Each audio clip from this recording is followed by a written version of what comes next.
જય મુરલીધર, જય દ્વારકાથી સુકે યુટ્યુબ ફેમિલી મિત્રો, શું મજામાં? તો ચાલો મિત્રો, આજે આપણે એવી વસ્તુ બતાવવા માગીએ છીએ કે જે ગામડામાં જ મળે. તો ચાલો મિત્રો, આગળ જોડાયેલ રહેજો. અને સિટીમાં પણ ભાગ્યે જ ક્યાંક મળે, જોડાયેલ રહેજો આગળ. મિત્રો, આને કહેવાય માતે માં બીજા વગડાના વાહ. બહુ જૂનવાણી આપણે ગામડાને કહેવત હાલી આવી છે. જો આ ચક્કીના બસાને ચક્કી કાયમીન માટે આવી રીતે ખવડાવે છે.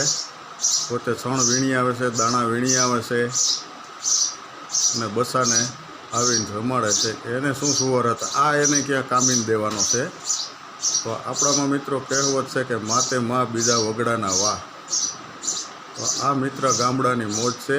આ વસ્તુ તમને ગામડામાં જોવા મળે ને આમાંથી આપણને શીખવાનું પણ જડે છે. જુઓ, આ આપણે તેમને માટે માળા માટે ઘર બનાવેલ છે ને અવિરત ક્ષણ જેમ દાણા એ સણે જાય તેમ તેમને મળે જાય. તેમની સાથે જો પીવાનું પાણીનું કુંડિયું તે પણ અવિરત ભરેલું જ રહે છે. કાયમી માટે સાફ સફાઈ કરી આથી જ મિત્રો કહેવાય છે, જો તેમને જમાડે છે, ખવડાવે છે. બિનસુવારત પશુ પંક્ષીમાંથી આપણને ઘણું શીખવાનું જડે છે. જુઓ મિત્રો, આ માતે માં બીજા વગડાના વાહ. આ વિડીયો તમને સારો લાગે તો લાઈક, શેર, સબસ્ક્રાઈબ કરજો. નવો મિત્રો હોય તે ખાસ કરીને બેલ આઇકન દબાવી દાયરાને. જય મુરલીધર, જય દ્વારકાધીશ, જય જવાન, જય કિસાન.